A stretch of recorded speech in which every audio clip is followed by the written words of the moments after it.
to that budget-minded thing again. So when we did the sprint, you guys know I was doing that on a budget, and I didn't even know it at the time, but when I'm looking at brakes, I looked at all the kinds of different brakes, and then I went to Holly's page, and I noticed these. This is what they call the classic. Now the classic brake is really damn affordable. So once again, that stigma that you can't afford Baer Brakes, this is the classic brake. You get the big rotor, you get the Baer caliper for the front, and what's retail on this? The system started $795. $795 for big brakes. Now compare that. Now they've got them all the way up to $6,000. But if you compare that to any of the other ones, like CPP or the rest of them, CPP actually does. They use this Chevrolet rotor on a bunch of their big brake kits.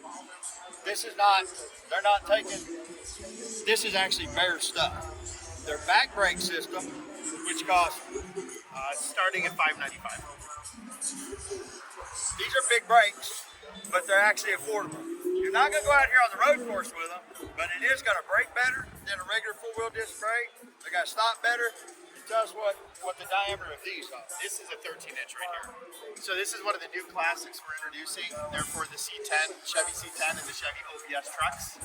And basically it's a modern disc brake conversion for those vehicles. So people looking to upgrade the brake systems from the factory, it's exactly what you're saying.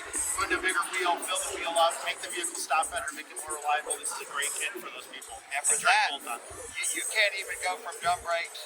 It's $599 for the cheapest brake kit out there. If you're just going with a cross-drill slotted stock rotor and switching from drum brakes, that's about what one of them costs.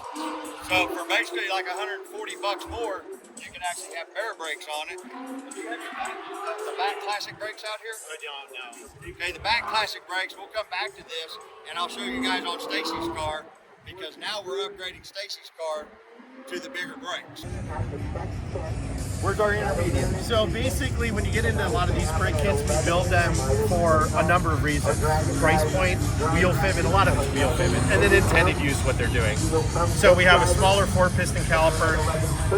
We typically would mount this on like an 11-inch rotor for like a 15-inch wheel.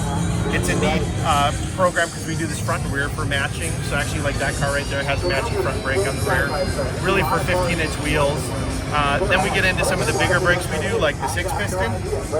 That's going to be like the same brake that's on the Nova behind us, Chevy 2. It's on my brother's car all the way around. Yeah. So this is a really, really popular upgrade. You can see we do custom colors on them. We build these specific for front and for rear. Even though they look the same, the rear is proportioned properly. So it's not just putting a too big of a brake in the rear and having it all unbiased or anything.